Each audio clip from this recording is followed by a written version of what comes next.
But first, the UN is calling for an end to impunity for crimes against journalists. This is UN Secretary General Antonio Guterres marking the day. In just over a decade, more than 1,000 journalists have been killed while carrying out their indispensable work. 9 out of 10 cases are unresolved, with no one held accountable. Female journalists are often at greater risk of being targeted, not only for their reporting, but also because of their gender, including through the threat of sexual violence. This year alone, at least 88 journalists have been killed. Many thousands more have been attacked, harassed, detained or imprisoned on spurious charges without due process.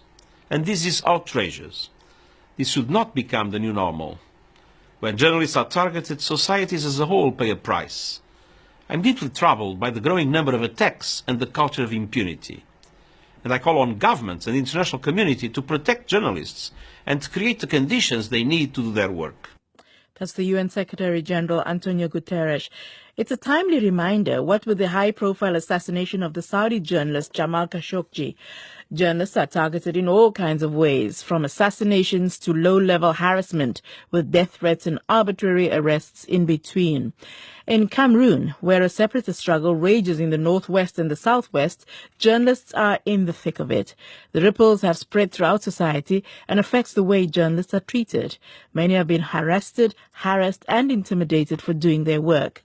Now, Mimi Mefo-Takambo is a blogger and one of Cameroon's best-known journalists. She's been reporting on the situation in the Anglophone region, and now she's been summoned to appear before security operatives next week for questioning. I was informed by my management that there is a convocation against me at the office, and my lawyer made me to understand that they have opened an investigation against me on propagation of false information and cyber criminality. And are they using specific information, specific stories that you did? They were not specific. They were not precise as to what information that I actually sent on this or published on the social media that was a fake or went against the cyber criminality law in Cameroon.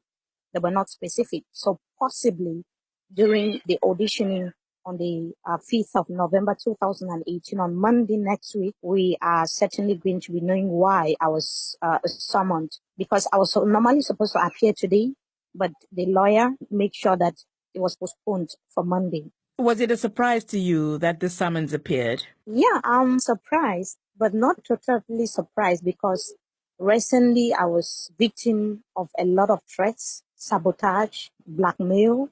People even made direct threats to me, telling me that I would go down for my writings on the social media. Somebody even went as far as telling me that they are going to teach me a lesson in few days to come. And just few days after he made that statement on my social media platform, I saw the result, which was the convocation that my office told me that they received. I'm really baffled because I don't know what I published that had to do with cyber criminality or false information. That is the surprising aspect of it. But as I was not totally surprised, because I've been receiving threat signals recently. So tell me, what sorts of things have been happening? A lot of articles that were written recently. I was really, really surprised seeing a lot of articles. There was the last article that somebody wrote and said there are laws in Cameroon, like the law on anti-terrorism, there are laws on cyber criminality, that I could be sanctioned for openly supporting the secessionists in Cameroon. I don't know if you know about the crisis that has been rocking the two English-speaking regions of the country. But I have been one of the few female journalists that has visited the northwest and the southwest regions to see the situation on the ground for myself. I've been reporting about this crisis since it escalated in 2016. So I have been at the center of what is happening in these two English-speaking regions since the crisis escalated. So recently, it's not up to 2 weeks, I've been receiving articles, people writing articles how I'm the center of the disorder in the regions.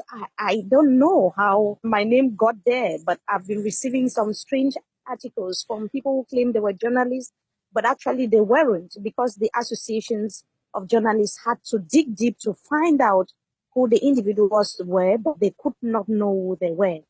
You say that you were surprised that your name has come up, in relation to the crisis in Cameroon, but you've just said to me that you've been writing about it. So it's not a surprise, though, is it? Or are you saying that you've been reporting on the crisis in a fair and balanced manner, and you're surprised that you're being targeted for reporting Yeah, on it? certainly. I'm baffled because I don't think I've been reporting fake news on what is happening on the ground. I don't think my role as a journalist is to report what is not happening. My role as a journalist is to say the things the way they are. You are a journalist and you have the role to tell the population what is happening in your community, how they are happening. So it is not your place to take sides to the government or take side with the secessionists. You have the role to tell the story the way they are. So I just do my job, telling the story the way the stories are. That's why I'm surprised. That's the Cameroonian journalist Mimi Mefo Takam.